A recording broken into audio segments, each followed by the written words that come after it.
भूतिया हवेली। तो आइए जानते हैं आखिर क्या है ये भूतिया हवेली। क्या सच में यहाँ पे भूत रहते हैं? मदनपुर नाम का एक बहुत ही छोटा सा गांव था। उस गांव में एक बहुत ही पुरानी हवेली थी जो कि गांव के लोगों में भूतिया हवेली के नाम से जाना जाता था। वो हवेली बहुत ही पुरानी थी।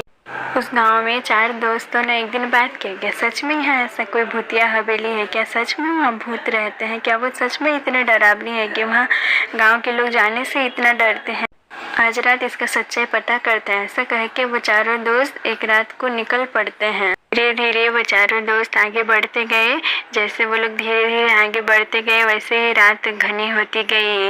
वो हवेली करीब आती गई। वो लोग डर रहे थे फिर भी वो लोग आगे बढ़ रहे थे। डरते हुए वो लोग धीरे धीरे आगे बढ़े। रात घनी होती गई। रात में डरावनी आवाजें आने लगी। उस हवेली के करीब पहुंचते ही डरावनी आवाजें भी बहुत जोर जोर से आने लगी। वो लोग डरने लगे फिर भी वो लोग आगे बढ़े।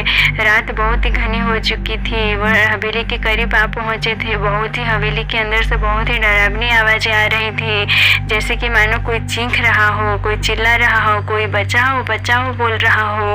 वो एक उनमें से धीरे धीरे सब आगे बढ़ते हैं।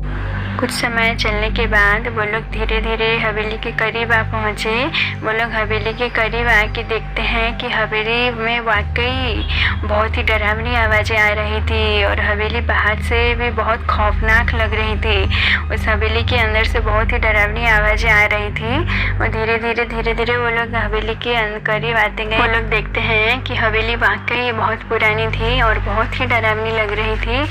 हवेली मानो कि जैसे कि 100 साल पुरानी हो। तभी उनमें से एक लड़का आगे बढ़ता है और वो अचानक से गिर के वहीं मर जाता है। फिर अचानक से वहीं पे एक चुड़ैल आती है और बोलती है यहाँ से चले जाओ वरना मैं तुम्हें मार डालूंगी, मैं तुम्हें खा जाऊंगी, सबको मार डालूंगी, मैं किसी को नहीं छोड़ूंगी, मैं तुम सबको मार डालूंगी, चले जाओ यहाँ से, चले जाओ, हाँ चले जाओ यहाँ से, मैं तुम्हें मार डालूंगी, तुम्हें खा जाऊंगी, सबको मार डालूंगी, सबको खा।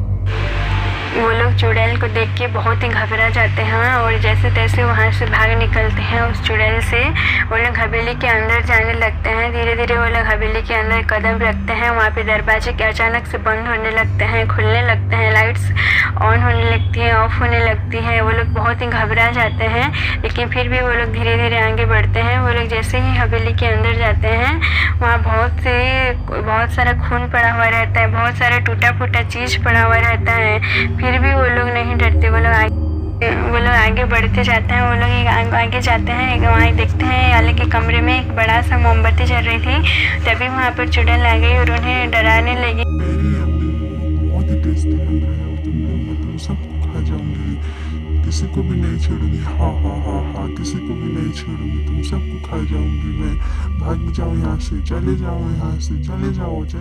वहाँ से बच के भागते हैं। फिर वो लोग एक अलग कमरे में पहुँचते हैं। वो लोग देखते हैं कि वहाँ एक आदमी फ़ोन पर बात कर रहा होता है। वो आदमी उन्हें देख के गुस्सा होने लगा, कहने लगा भाग जाओ यहाँ से, मैं मार डालूंगा, मैं तुम्हें चाकू दिखा के वो उन्हें बहुत ही डराने लगा, धमकाने लगा, भाग जाओ यहाँ से, मैं तुम्हें मार डालूंगा वरना। उस आदमी को वहाँ देख के वो तीनों दोस्त समझ चुके थे कि वाकई में यहाँ पे कुछ तो है जो सबसे छुपाया जा रहा है, सब गांव वालों से छुपाया जा रहा है।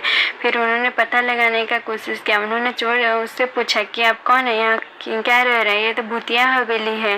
वो हंसने लगता है, हाँ यह कोई भूतिया हवेली नहीं है, मैं एक चोर हूँ, यहाँ चोरी करके रहता हूँ, पूरा गाँव में रात को घूम के चोरी करता हूँ और यहाँ रहता हूँ। ऐसा सुन के वो लोग सब गुस्सा होने लगे और पुलिस को बुला लिया। तभी पुलिस आके उसे ले गया और पुलिस ने उनसे कहा कि आपका बहुत बहुत शुक्रिया, यह बहुत ही बड़ा चोर था, इसे हम बहुत सालों से ढूंढ रहे थे, यहाँ छुप के बैठा था तभी हमें नहीं मिल रहा था। फिर उन्होंने पुलिस को चोर को दे दिया और वो लोग निकल पड़े वहाँ से। वो लोग एक दूसरे कमरे में जाते हैं और वो लोग देखते हैं कि वहाँ बहुत सारे सोना चांदी हीरा मोती का एक बहुत ही बड़ा बक्सा पड़ा रहता है। वो दोस्त आपस में बात करते हैं कि यह कहाँ से आया है, ये ज़रूर उस चोर ने चोरी करके रखा होगा। गांव वालों में ऐसे ही अफवाह फैला दिया है कि यह भूतिया हवेली है। वाकई में ये चोर ही अफवाह फैला रखा है कि यह भूतिया हवेली है, लेकिन यहाँ ऐसा कुछ नहीं है। चोर अपना काम की वजह से इस हवेली को नाम दे रखा था भूतिया हवेली के नाम से। फिर वो सभी दोस्त वो सोना चांदी सब लेके आ जाते हैं और गांव से बाहर आ जाते हैं और गांव वालों को सब बताते हैं कि कैसे वहाँ एक चोर रहता था और वो अपनी पत्नी को एक चुड़ैल का रूप देके सबको गांव वालों को डराया करता था। वहाँ कोई भी जाने से उन्हें डरा के भगा देता। चोर उस हवेली का गलत इस्तेमाल करने के लिए अफवाह फैला दिया था कि यह एक भूतिया हवेली है, यहाँ भूत रहते हैं, इसलिए सारे गांव वाले वहाँ जाने के लिए डरते। तो दोस्तों कैसी लगी आपको मेरी ये भूतिया हवेली? प्लीज़ कमेंट्स में ज़रूर बताइए ताकि मैं आगे चल के और अच्छे वीडियोस बना पाऊँ आप सबके एंटरटेनमेंट के लिए। और हमें इस कहानी से यह सीख मिलती है कि सुनी कही बातों पे कभी विश्वास नहीं करना चाहिए, जो हम देखते हैं उसी पे ही हमें विश्वास करना चाहिए। Thank you friends, thanks for watching.